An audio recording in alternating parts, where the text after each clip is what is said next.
Training Coordinator for the National Soil Survey Center. Welcome to our webinar today on freshwater Subaqueous soils, survey investigations, and applications.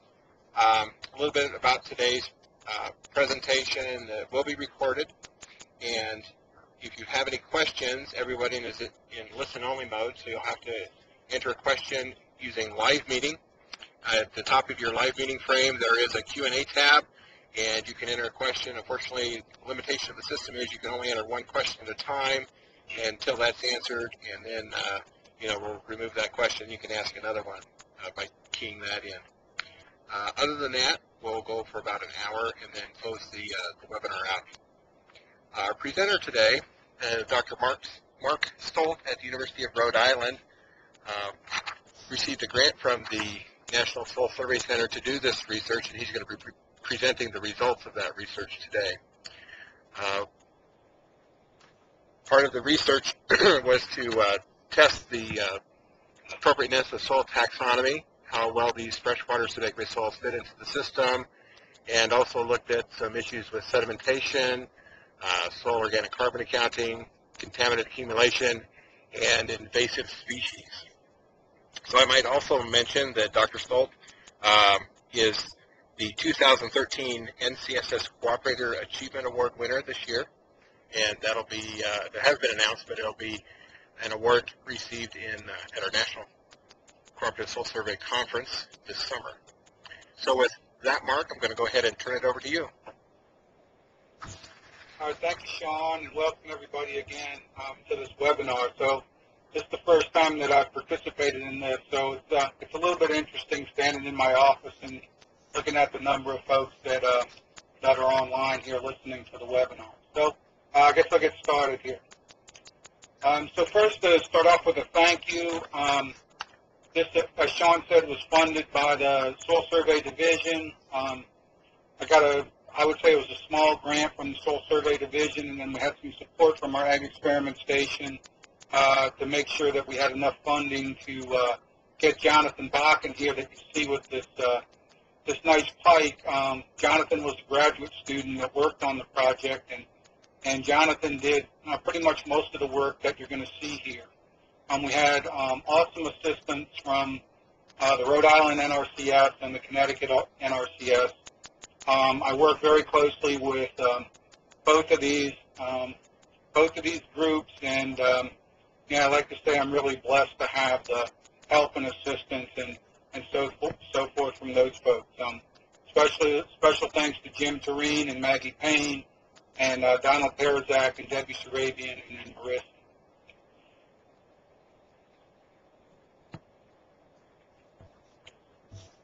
I guess what I'll do is I'll start off just with a little bit of history about subaqueous soils. And here it is, 2013, so it's already the 20th anniversary of George Demas's sort of introductory paper, conceptual paper, articulating this idea of subaqueous soil. So in 1993, George wrote this paper in Soil Survey Horizons, and then went on to sort of be the first pioneer in these type of soils. And anyway, I just wanted to recognize George for the work that he did. As sort of as a reflection, or as George finished up his work, and then other soil scientists and other resource scientists recognized the possibilities and the importance of maybe creating more subaqueous soil surveys, the definition of soils changed within soil taxonomy, and so in 1999, the definition of soils was changed to accommodate subaqueous soils. And so with that change, it sort of opened the eyes to a number of people, and their interests were piqued in the possibility and of subaqueous soils and what that would mean for soil survey. And so over that sort of 20 years, there's been a number of subaqueous soil investigations, and what you see in front of you is just a Google map here that just sort of points to some of the locations that many of these studies have taken place, and they go all the way from Maine to Florida and then west to Texas into the Gulf.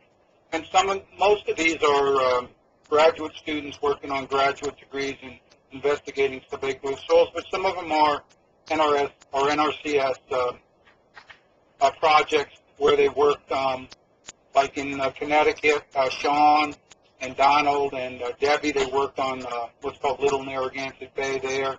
And there was some work done in New Hampshire, and currently Tom Villers, I think, is doing some work in Lake Champlain in Vermont. So again, you've got sort of a range of studies, mostly on the East Coast, mostly in the Northeast and New England, but then quite a few studies in Florida. Mary Collins' students down there, and then Texas was an NRCS project. I think it was in 2005, we went down there to San Padre Island and looked at a little bit of those subaqueous soils. We've had a couple of national workshops on subaqueous soils, and the most recent one was in 2010. And I just showing this to sort of show some of the people, so if you don't know everybody, maybe just a little bit about the history and who was involved. I'm on the far left there, and then sort of right behind me in the sunglasses, Patrick Rohan. Patrick had a student working on freshwater subaqueous soils in a couple of the Pennsylvania reservoirs. In the front, sort of in the middle, is Phil King, and Phil King started working with George Demas on his projects, and then when Marty had a student working in the Delaware Bay, Phil helped him as well. If you go along to the right there on the front row, there's Marissa in the sort of yellow-green shirt, and right next to her in the gray shirt is Maggie Payne. Maggie is now an NRCS employee, but was one of my graduate students working on subaqueous soils. And right next to Maggie is Mike Bradley. Mike Bradley was really the first person to follow up George. Mike and I met George in, I think it was 1998, and went over some of the criteria and the methods and so forth that George was developing. And we brought those to Rhode Island and started to do the subaqueous mapping here. Sort of to Mike's right, and in the second row there is Rob Tunstead. Rob is doing a subaqueous soil mapping right now in Barnegat Bay, New Jersey, and so he's pretty much just started that. Way in the back, in the middle, you can see Marty Ravenhorse. He's the tallest one, and right next to him on the left in the screen is Jonathan, student that worked on this, and to the right is Tom Villers. And then some of you may know Donald Perzak, and then Jim Tureen sort of in the middle on the second row. And Jim is really, I would consider him the guru of all the subaqueous soil stuff. He may not know all the analysis down, the laboratory analysis, but all the field instrumentation and what needs to be done, Jim knows. And so if you have questions about doing this or doing that, send an email to Jim or go on his webpage and you'll get the answer that you need. So anyway, those are just some of the folks that were involved. And there's a picture of Sean there right behind Maggie and Mike Bradley there. So Sean was working in Connecticut when he was over in this part of the world on some of the subaqueous soils. So some of you guys, especially in the beginning, had this question about, well, why should we, leave the subaerial environment and start looking at the soils that are underwater? And I think there's probably some of you out there that may still be asking that question, and hopefully when this is done, maybe you'll have some answers, and maybe you won't be so reluctant to do it. And then hopefully I'm wrong and that everybody's out there and sort of on board and think this is a good thing. But I like to tell my students, when I'm teaching soils or soils and land use, that water and soil are sort of to them like pizza and beer. I mean, that's what they basically live off of, and they go together. And I'm pretty much the same way. If I'm going to have some pizza, I'm going to have some beer that goes with it. And so we can look at the subaerial environment and the subaerial soils as that pizza, and then hopefully the water as the beer there, and we want them to go together. And if you look at this sort of image right here, you can see over here to the right, and see if I can get this dot to work. There's this McMansion right here. Well, if you've got enough money, you can buy that McMansion and all this land that's around it. But out here where the water is, that's priceless. No one owns that. And so, and how much that McMansion's worth in the land around it really is dependent upon that resource, that water resource. And so we need to look at both of these connected. It's clearly an important resource, what those soils and the water that's related to those soils in those subaqueous environments. It's a critical resource, and who better to basically inventory and develop interpretations for that resource than soil scientists like us. So why should we map the subaqueous soils, the freshwater subaqueous soils? Clearly there's a growing need for some type of tool to manage the shallow aquatic systems. There's lots and lots of issues that we come across every single day, and having some type of management tool is really important, especially something that we can manage at an ecosystem scale. All the words now that you hear, all the buzzwords, all contain things like sustainability, and that's really what we're interested in. Can we sustain the environment? Development is going to increase, use is going to increase, and so we need to be able to manage and to make sure that that sustains itself. I think everyone's aware that most of the issues have to do with nutrients and things like that that are going into the water bodies, nitrogen and phosphorus and the trophic state of the lakes and so forth. And so we sort of have to keep that in mind, and can we take this management tool and maybe address some of these issues?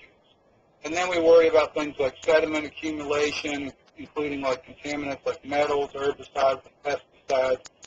And then in many parts of the world, you've got to worry about invasive species, and they've invaded, pretty much all of our lakes that have been created, all our impounded lakes. And so invasive species end up to be an issue that we need to deal with. So these are just some of the issues, and this study tried to sort of address some of these, and you'll see that. In soils, we always talk about technical soil services, and that's really important. We don't make the maps just to do an inventory. We make the maps to make interpretations and to provide services for our users. And so we worry about things like sedimentation rate. Can this pond, do we need to dredge it or something like that for restoration? Does it have too much sediment in it? How fast is it coming in? Things like that. What about water volumes for ponds? If you have a pond or a lake, you have to put in a dock, and can the subaqueous soil support that? Things like contaminant levels, restoration. One of the biggest calls that we get for our data is the bathymetry, and that provides a bunch of uses for the user out there, and that's an important part. I know around here there's a lot of dam removal and fish ladders that are being put in as we take out some of the old dams, and information about what's behind those dams, how thick it is, and what the materials are like is really important. And then I think Jim Terene says this all the time, and maybe some of the rest of you guys as well, but carbon is king. I mean, everybody's interested in carbon, and so, what are these systems like as far as carbon accounting? We really don't have an answer for that. And so that's sort of another thing that we should think about. So this particular project objective, I think Sean went over this a little bit, but first thing that we wanted to do is to characterize some of the most common freshwater soil types that we have. Just provide some characterization data, and then go ahead and take that data and try to classify those soils into the taxonomy that we currently have. Because we're interested in carbon, we wanted to calculate the carbon pools, look at some relationships between the soils. Particularly what we worked on was phosphorus levels and invasive plants, and then estimate the carbon sequestration rates in some of these lakes that we studied.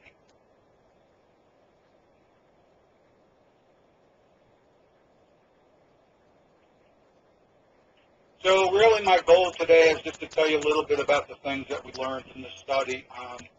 And so we're going to start right there. So we looked at six ponds or lakes, however you want to look at them, or reservoirs. 3 of them were impounded. That would have been Bowdish, Smith Sales, and Belleville. And then we looked at 3 natural ones for comparative purposes. Warden Pond, which is sort of right there in the middle, it's the largest one. It's about 1,000 acres in size. Then Watchog Pond, which is within our moraine, our glacial moraine, and it's pretty good size and very deep, on the order of maybe 25, 30 feet deep. That's pretty deep for around here. And then right next to Warden is Tucker Pond, again, a natural one. So those are the 6 study sites that we have, 3 that were impounded and 3 that were natural.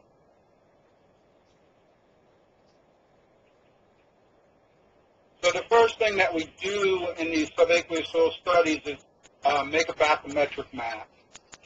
It doesn't matter if we're doing subaqueous, freshwater subaqueous, estuarine, we need to have a bathymetric map. Just like in any soil survey, you want to know what the landscape looks like. It doesn't matter if it's underwater or not, you want to know what the landscape looks like. So you create the bathymetric map. In the beginning, we thought this was pretty complicated, but it tends to be something that's fairly easily done now. We use a Garmin fathometer. It's really nothing more than a fish finder that costs about $500. If you can operate a GPS, you can operate this Garmin fathometer and collect the data. What it says here on my slide is essentially you drive back and forth across the water body. So this is the part that's kind of boring for the students. Sometimes they're out there to show Jonathan with that nice pike, and he basically is telling me he'd drive across the lake 3 or 4 times and then it'd stop for 10 minutes and fish for a while to take a break from the boredom. So that's how we caught it. But anyway, you collect these X, Y, and Z points. So you want to know where you are, and then what you want to know is the depth of the water. And you just set the fathometer to collect a data point every 10 seconds, and it collects the data.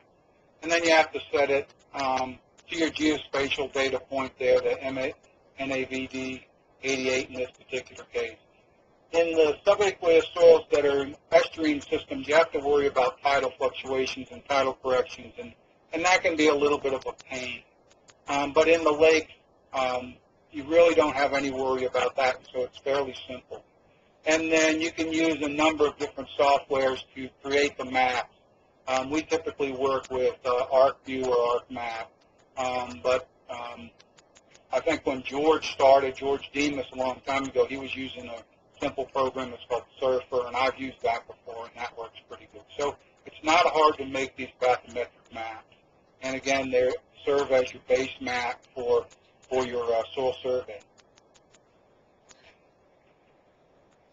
So you take those maps, and then we delineate what we call soil landscape units. So same thing as that you might go and delineate a side slope or nose slope or foot slope or head slope, something like that. We'll delineate these other landscape units. In the estuarine systems, there seem to be quite a few, and it could be quite complicated in some cases. Seems like in the freshwater systems, it's not very complicated. And then the 6 water bodies that we studied, we really only found or felt like there were about 5 different soil landscape units. We named them the lake bed, shoreline, cove, deep water, and shoal. And that pretty much covered it. So fairly simple, at least that's what it seems like in the lakes that we studied. So what do you do once you delineate these landscape units? Well, one of the things that we do is often run some type of transect, especially when we're first starting out. One of the best things to use, what we found in the freshwater systems, is to use the GPR. And I'll show you in a second some of these GPR images. You can also use a video camera or something like that. And if the water's clear, you can get a pretty good picture of the bottom and, where the plants are, if there's rocks and things like that. So that's pretty helpful, and it supports some of the GPR images.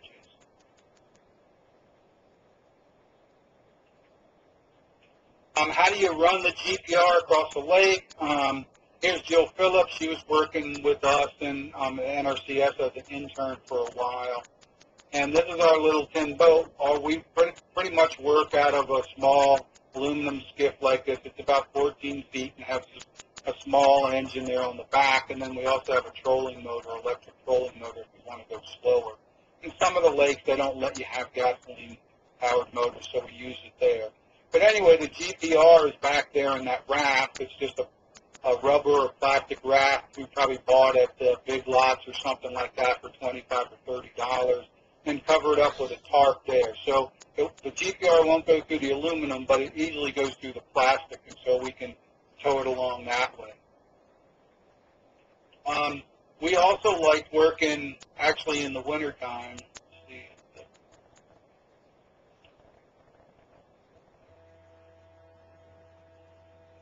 Here's the GPR images, just some examples right here, and you can see that it's fairly easy to identify things.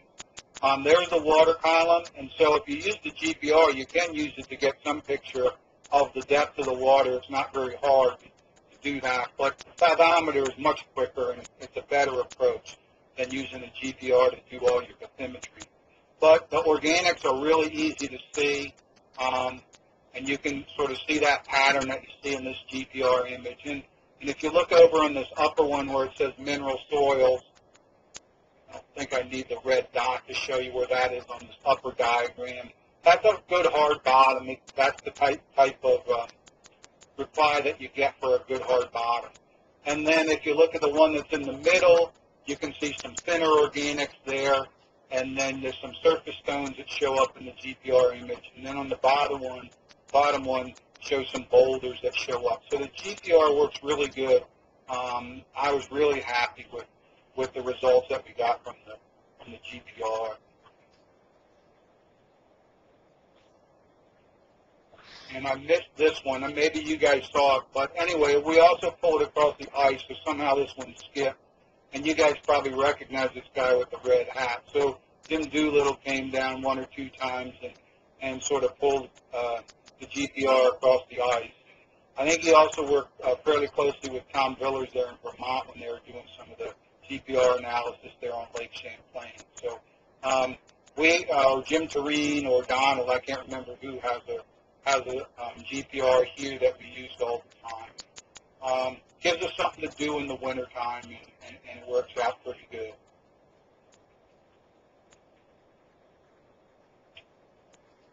So once you've got the bathymetry and you delineated the landscape units, and then you run your GPR as a transect, then you can start to investigate the soils. And I'll talk just a few minutes about what we use to look at the soils.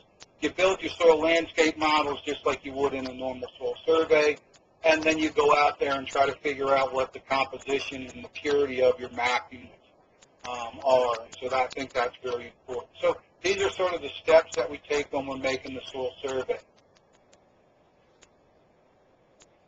The tools that we can use the standard tools that you guys are familiar with, like bucket augers. For our soft materials and organics, which we run into quite a bit, we can use the Macaulay peat sampler.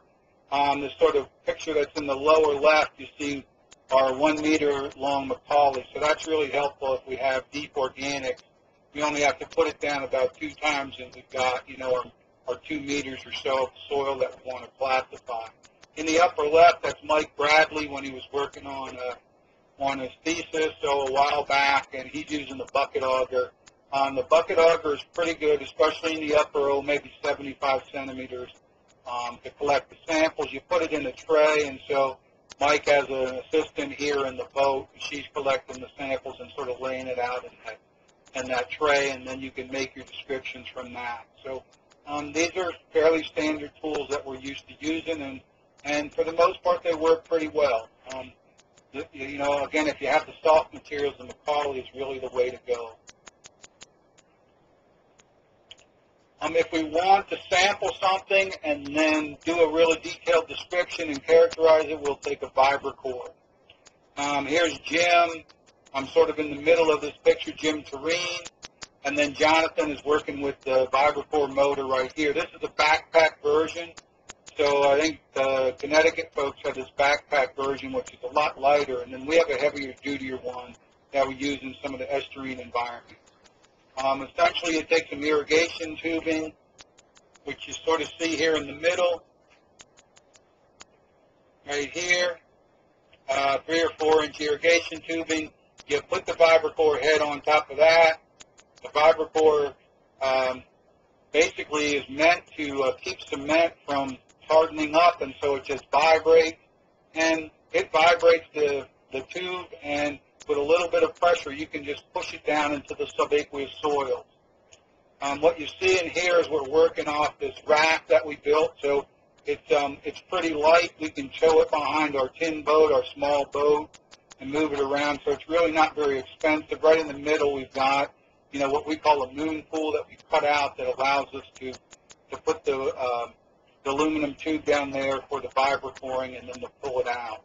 In this particular case, if you look over to the right, there's a ladder right here, and so we set that ladder up over top of the vibropore. Once we pushed it down, put a winch on the ladder, and then that helps us pull the vibropore sample out.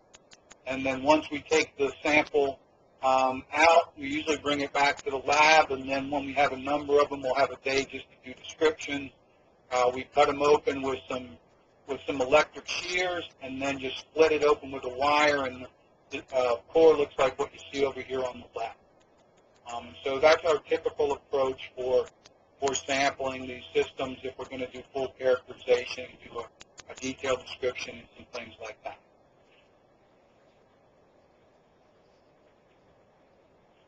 So what did we find as far as soil types that were out there in these 6 ponds? And so in this case, we collected 81 head-ons for full characterization. There were, I don't know how many more that we just did field descriptions on, but we collected 81 here.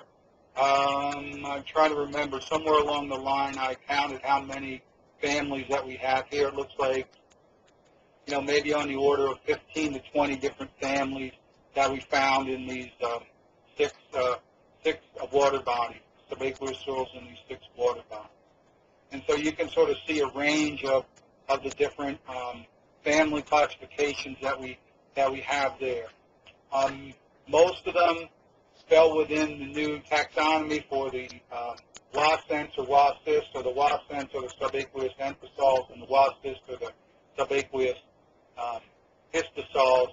But a number of them had either histic or umbric epipedons, and so when we classified them out, they came out to be inceptisols. And so I'll talk about it in a second, but we'll probably need to adjust our soil taxonomy to accommodate some of these soils, and somewhere along the line we need to make some decision on where we need to classify them.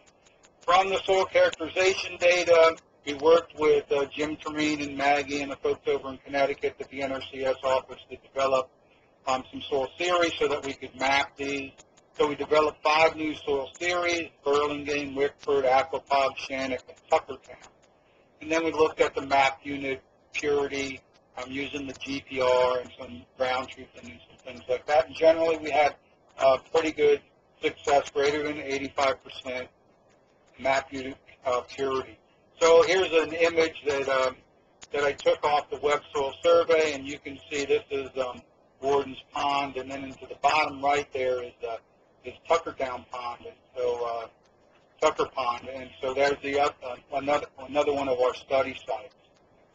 If you work with the soil web on the GMAPs, and if you just type in under that zoom to location, Tuckertown, Rhode Island, if you type that in and then hit go, you'll be basically, you'll bring up a picture that'll just show Warden's Pond and the soil survey that's there, and then if you pan just a little bit down to the southeast, you'll pick up Tucker Pond. And so if you're interested in just seeing these maps, this is just an easy way you can remember to go to Tuckertown, Rhode Island. And then you can click on the various units there and see what the OSDs look like and the soil descriptions and some things like that. So I didn't put any soil descriptions in here today, but if you've got a second or something like that after this is over, you can take a look at those.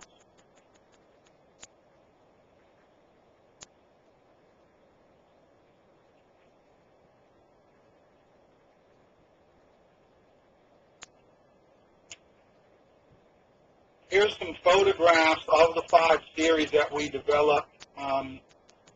Over to the left, we've got a sandy enthosol.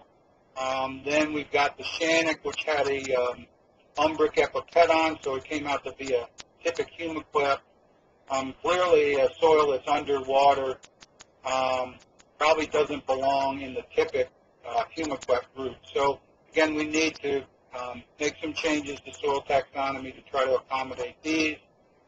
Here's our arid soil there in the middle, the Burlingame, and now our shallow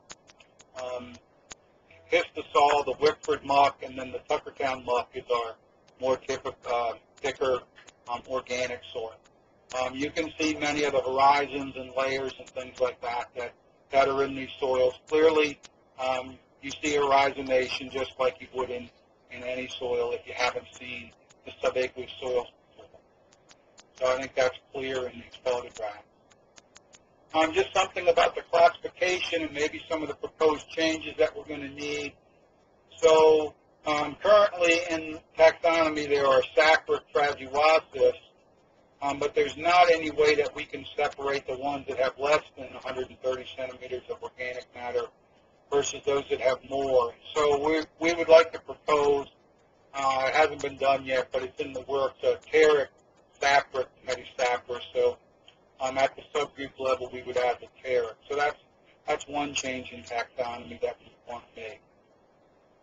As I mentioned before, we have these ones that have histics or umbrics.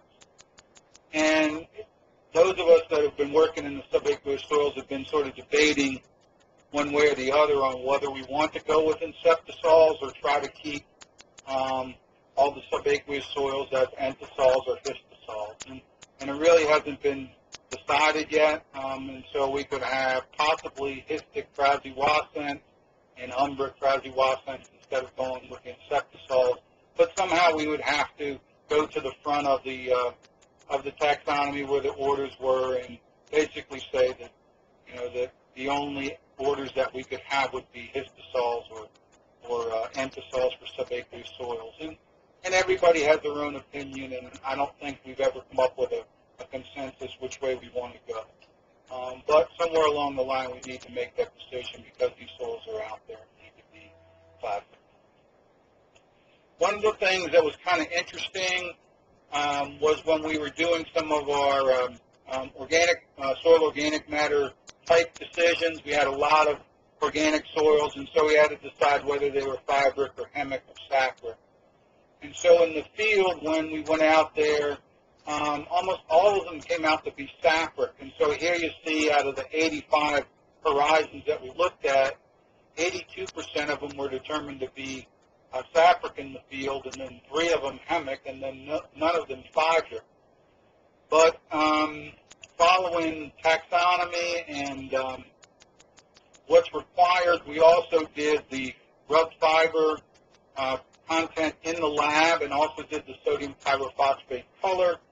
And when we did that, we saw that there was a big difference. And so we didn't feel like we were misclassifying these in the field because everyone was getting the same, basically the same answer. And so we didn't feel like all of us were trained wrong, but maybe that's a possibility. And so then we wondered, well, maybe it's just because these are subaqueous soils that we have these issues.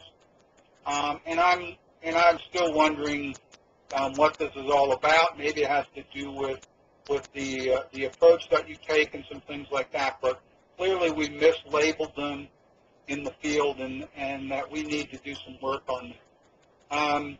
Currently I'm working on a paper.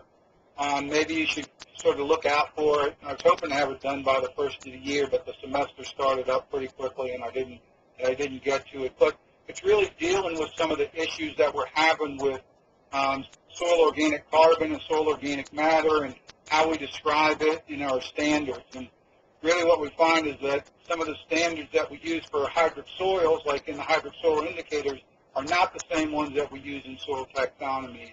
And so some of those issues have sort of come to light lately, and this was another issue that I sort of brought up in the paper. So I had some good feedback from the National Soil Survey Office there in Lincoln, and I'm trying to amend that paper, and maybe you'll see it out there, and maybe we can sort of address some of these issues, or, at least have a chance to talk about whether they're real issues. I could talk a little bit about invasive species. So these are some examples of some invasive species that we found in these subaqueous soils.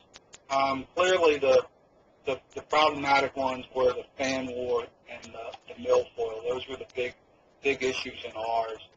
And then we did find a few of these others, but mostly it was the fanwort and milfoil that we worried about. And when we went to the impounded site, they had lots of invasive species. And so on the left is sort of a distribution map. You probably can't see very much other than that there are a lot of plants that were identified, and that the ones that are sort of have red letters on it, those are the ones that are invasive, considered invasive plants. When we went to the natural pond, two of the natural ponds had no invasive species, and the other one we found very few invasive species, and these are at specific locations. And then, like I said, the milfoil and the fanwort were the problematic species, or most problematic species. So what we tried to do is sort of relate some of the soil properties, in this particular case, extractable phosphorus, with whether they were exotic or there were natural species out there, or there were none at all. And so you can sort of see this table here, and it's a little bit confusing because we did pore water extractions of phosphorus and sodium bicarbonate, sodium hydroxide, then we calculated total phosphorus, and we did it at two different depths. So there's a lot of sort of data on here, and in most cases there was not a significant relationship between the phosphorus, extractable phosphorus, and the species out there. But the cases that there were, on the very bottom, we had two significant cases where we found the what we call exotics here, or the invasives, and then in the environments that were mixed, we put those together. So apparently there seems to be some relationship between the exotics or the invasives and the phosphorus concentrations, but things were sort of here and there, and I would say we probably, as most of these cases, need some further studying before we can really make any concrete statements about phosphorus and invasive species. I'm not that up on statistics anymore. There seems to be lots and lots of different approaches, but you can talk to statisticians, and they can tell you a number of different options that you can review your data. And we worked with one of our statisticians here in the college. Jonathan worked with Penelope Pooler pretty closely, and her suggestion was to use this logistic regression approach to look at the data. And here you can see the plot of the probability or presence of the invasives, and then the total extractable phosphorus. And you can see that there's some type of relationship here in this logistic regression. And the other thing that it sort of points out is that it's probably a stronger probability once you get over 200 parts per million or something like that of phosphorus. And so tends to point that as you get to higher concentrations, the possibility of having invasive species clearly increases. And again, we've sort of just touched upon this, and some other studies need to sort of follow up on it, but it looks like there's some relationship. I'd like to wrap up with something about the soil organic carbon pools.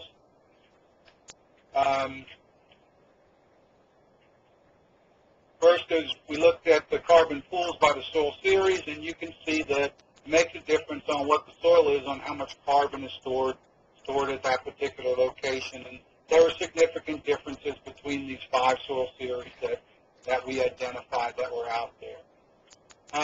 We wanted to compare those pools to some other ecosystems. So the upper ones, the ones you see in blue, are for forested systems, and you can see that range from excessively drained uplands from 110 to some histosols where you have 586 megagrams per hectare. If you look in the estuarine systems, you sort of see that same range, subaqueous soils. And then ours are at the bottom here, the freshwater subaqueous, and they run from 56 to our Frasiwassist that have 427. So essentially we're seeing the same range in carbon pools in these subaqueous soils, in the freshwater subaqueous soils as you have in a forested system. And so clearly these are important places on the landscape that are storing carbon. We also want to do is get a picture of the carbon sequestration rate. And so what you see here is some graphs, or a graph of arsenic and lead with depth. And so what Jonathan did was he sampled every 2.5 centimeters for the upper 25 centimeters, then every 5 centimeters below that, and then measured either total arsenic or total lead. And so once we stopped seeing elevated levels of arsenic or lead, we determined that was probably about 100 years ago. So about 100 years ago, they started to use lead arsenate as a pesticide, and so those residual materials from those would wash into wetlands or into some of these lakes or ponds, and they would sort of mark that time frame. The other thing is at about that time, you've got the start of lots of burning of fossil fuels, especially gasoline that has lead in it, and so you get atmospheric deposition of lead. And so we followed these patterns again down the profile, and then once we were back to what we would call background level, we said, okay, that's 100 years ago. So it's a sort of a little rough estimate, but you can see in this diagram here how we did that. All right, so now that we know what depth 100 years is, we can calculate the amount of carbon that's held within the soil within that depth, and then we take that carbon and make it into a pool or a megagram of carbon per hectare, and then we divide it by the 100 years, and we can get a rate. So here we have a table that shows some of the rates that we got, the carbon sequestration rates. So Belleville Pond and Smith and Sales Reservoir, SNS Reservoir, those are impounded sites. And so you can see those rates right there. And then Tucker and Warden and Watchog Pond, those are our natural sites. If you look at the Watchog Pond, the rates of sequestration are really low. Watchog Pond is, like I said before, it's sort of in the middle of our moraine. It's surrounded by forest and woodlands. It really doesn't have any stream or anything like that that's coming into it. And it's very deep, at least for the ponds that are around here, over 25 feet in some cases. And so we think that that's why the rates were so low in the Watchog Pond. So let's compare these sequestration rates with what we have in forest. So our most recent estimate of our sequestration rate in New England forest is about 0.84 megagrams per hectare per year. In our natural lakes, if we average what's going on in Watchog versus Warden versus Tucker, we get about 0.84, so almost the exact same amount that's going on in the forest for the soils. And then if you look at the impounded systems, they're almost twice that, so much higher in the impounded systems as far as carbon sequestration. But clearly, rates that are significant and need to be considered when we're talking about carbon sequestration in the landscape. So sort of as a review, these again were the project goals.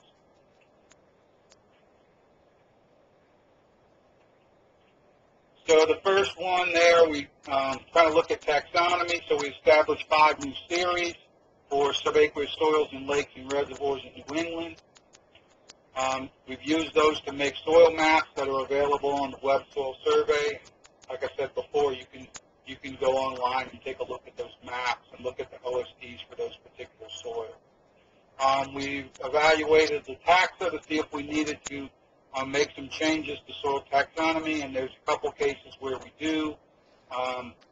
For the Frasiwassist, we probably want to add the taric subgroup, so it would be a taric, saccharic, Frasiwassist. And then we've got to decide for these soils that have histic or umbric epipedon if we want to classify them as insectisols like it's currently done, or should we somehow restrict it to be to just be in the entisol order if they have histic or umbric epipedon. As far as the methods and things like that, essentially the methods that we were using for the subaqueous soils in the estuarine environment apply to the freshwater system. Unlike the estuarine systems, though, there's really no special handling that you have to do with the samples. In the estuarine systems, you have to worry about sulfides all the time and salt. That's not an issue with these. So really no different than you would handle a subaerial soil sample. The GPS was a great tool, and pretty much what I say here is if you can drive a small boat and operate a GPS, the GPR, you can make a bathymetric map. And then, again, if you have that bathymetric map, you can run transects with the GPR, and you get a pretty good picture of what the soils are like. And then my last comment here on this part is that don't be afraid to go out there and map these freshwater subaqueous soils. It's not that hard. I think you can make a pretty good map, and really with not that much equipment, and it could be very useful for folks that are trying to manage those resources. Lastly, are there any differences between impounded freshwater subaqueous soils and the ones in natural? Well, what we found is that the invasive plants, they pretty much always occurred in the impounded system. That the carbon pools were much higher in the impounded site, and that the carbon sequestration rates were much higher in the impounded site. So although the soils, you can find all the same soils in these, there's clearly some differences that are going on between the impounded systems and the natural systems.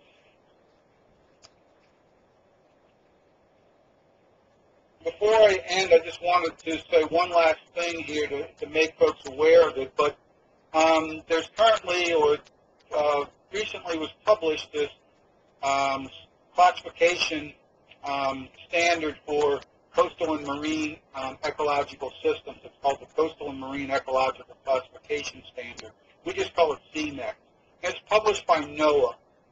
And NOAA's been working on this for over a decade, and lots and lots of folks have that work in these systems have, helped to review and develop parts of this classification system. And the point that I'm trying to make here is that here is a national classification system for coastal and marine systems. And basically they're pointing out that for use in management, you should probably use the soil classification system. And so I've got this sort of last slide here that comes right from the CMECS. And it says, in contrast to FOC, which is the approach that they recommend for most mapping, then they talk about our standard, and the keys to soil taxonomy provide a much more detailed classification option for classifying soils with many hundred descriptors as well as we know. It's been used for soil science for decades, well, pretty much a century. But users should consider these sources and approaches when classifying substrate. And then it says, it is recommended that a soils approach be used if more detailed classification is needed for interpreting use and management of shallow water substrates. And so they are telling their users that, you need to use the soil taxonomy approach and the approach that we've been using to map these subaqueous soils for use in management. And so it's not just the soil scientists that are recommending this, but the folks from like NOAA and so forth. So with that, I'd like to thank you again, and then I think Sean and I will sort of take some questions. All right, thanks, Mark. And just to kind of recap how you do the question, you can use the Q&A tab at the top of your live meeting frame to enter a question. And those of you here in the conference room with me can come up and speak closer to the phone so we can capture your question. So the people online, I'll let you get a few minutes to key in your question, but from here in the room with me, are there any questions you'd like to ask? And, okay, Dan, would you come up and talk in a little closer to the phone? I was wondering if in your impounded soils or soils in impounded lakes you ever saw any artifacts of terrestrial subhorizon development, such as argillic horizons. Dan, in our part of the world, we don't have argillic horizon. And I was actually surprised that we didn't see more cambic horizons or very cambic horizons. Most of the histosols that we saw didn't form under the water, but they had formed probably in a subaerial environment, and then over time, because of a change in climate or maybe the landscape or something like that, they turned out to be lakes or ponds. And so most of the histosols that we see didn't form in the lakes, but probably were histosols in the subaerial environment before it became impounded. One of the thoughts that I had right at the beginning was when I sort of proposed this study is that we would be able to easily recognize varied surfaces in these impounded systems, and then knowing when the dams were put in, and I didn't mention this, but these dams were put in around 1850 or around 1800 in these impounded systems. So they've been impounded for 150 or 200 years, but I was thinking that we would be able to see that varied, O or A horizon very easily, and we, knowing when these were impounded, we could use that as our date to figure out the carbon sequestration instead of the lead and arsenic like we did. But I was quite surprised that very few times were we able to really recognize an old surface that once it was impounded, then the materials were deposited over top of it. The deposition was probably in most cases slow, and it just sort of worked in. Sometimes we call like these welding of horizons or something like that. And so it wasn't that easy to find that old surface and say, okay, this is the beginning after it was impounded. All right, sounds good. Any other questions from you? Just one more comment on Sure. that, Sean. I'm sorry. But I know Patrick Drohan, I don't know if Patrick's listening, but Dan, if you contact Patrick, they saw a lot of argillics and things like that under their reservoirs.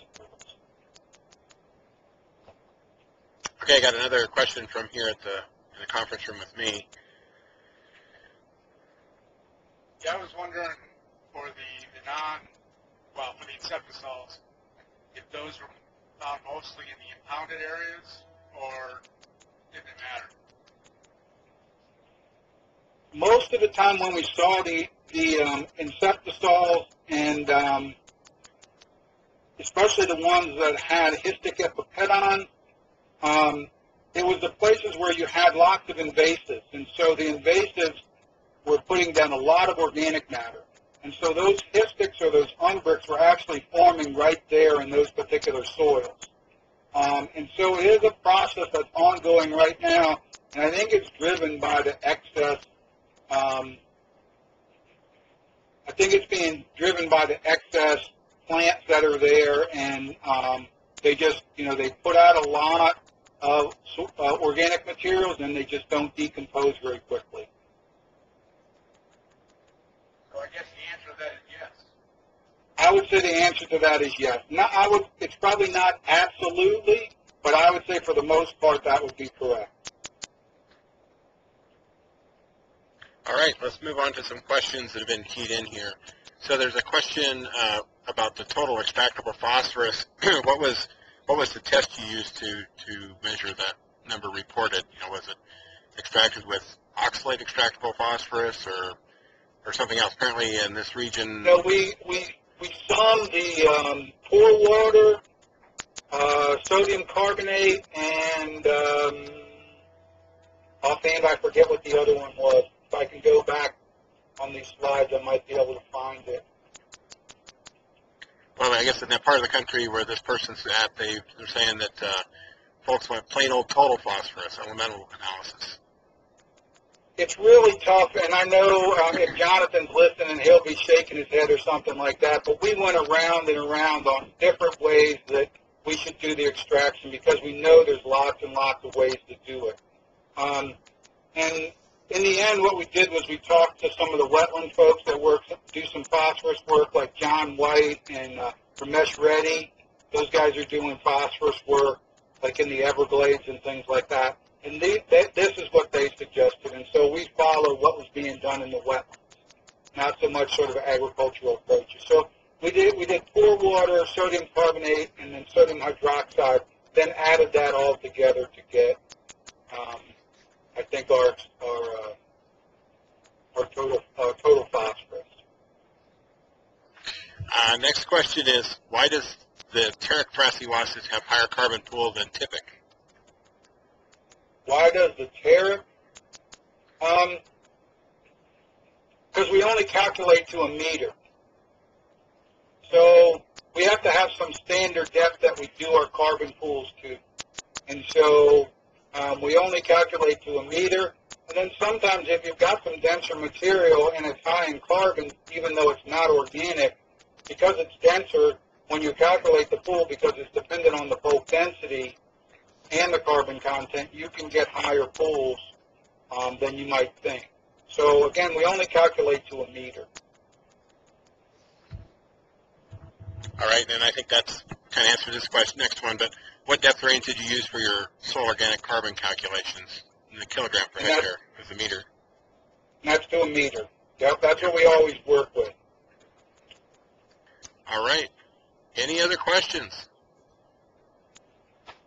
Okay, here's one here in the conference room with me. It's come up by the phone.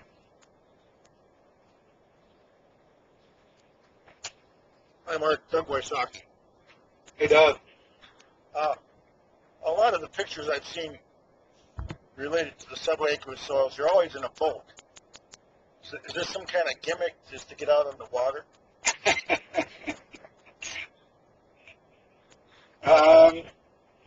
Well, I tell the students it's a pretty nice environment. There's no poison ivy. There's no tick. We only go out on the nicest days.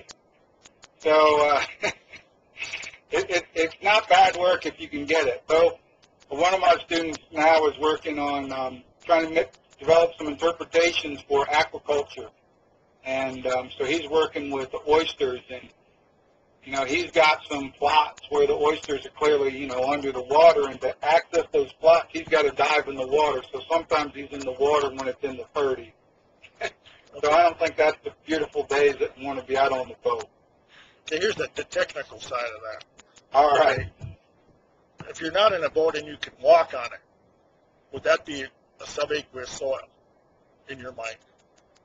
If it's underwater pretty much 24 hours a day, every day in the year, yeah.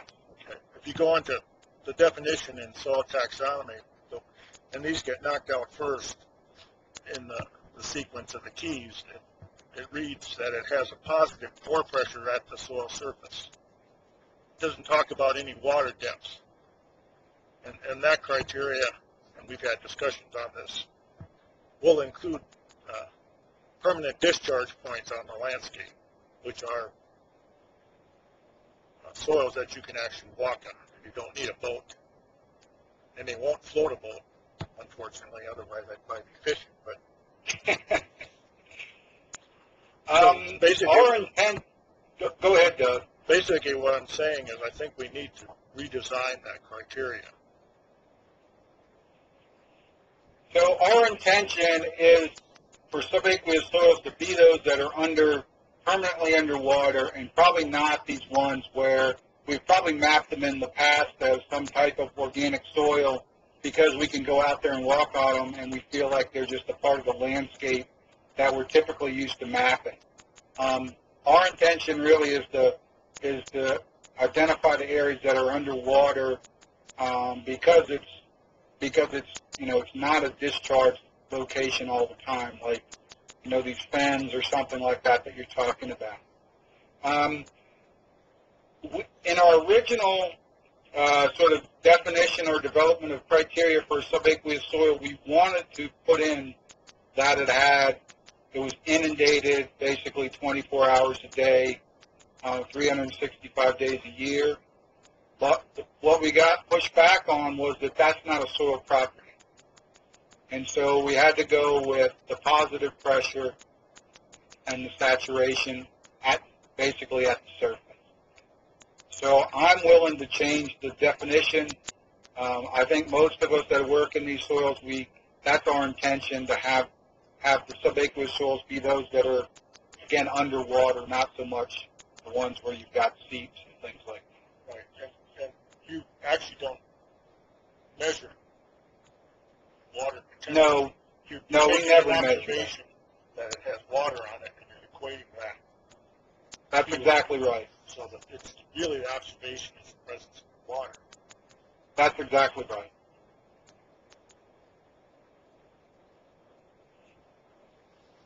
Okay.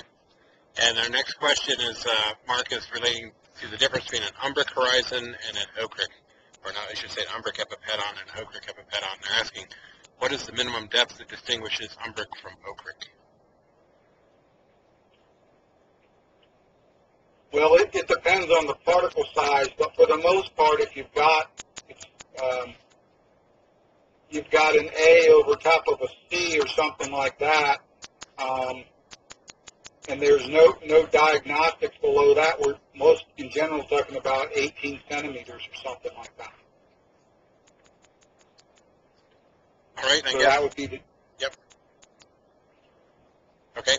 And Mark, I guess just as a wrap-up, would you like to go over the website that Jim Tureen, you kind of alluded to that, but you didn't actually give what it was, about the anysoil.com and the Google Earth file that Maggie made? Offhand, I'm trying to remember the Google Earth file, but if Jim Tureen on his webpage, anysoil.com, has a whole section on subaqueous soils, and so you can find pretty much all the papers that are out there on subaqueous soils. There's an introductory page, there's examples of maps, and Jim can point you to photographs of different types of soils and some things like that. John, I can't remember the part that Maggie put together. Sorry. Okay, that's okay. Well, with that, I'd like to thank everyone for your attention and participation. I want to thank our presenter, Mark Stolt, and that will conclude our webinar. Thanks all.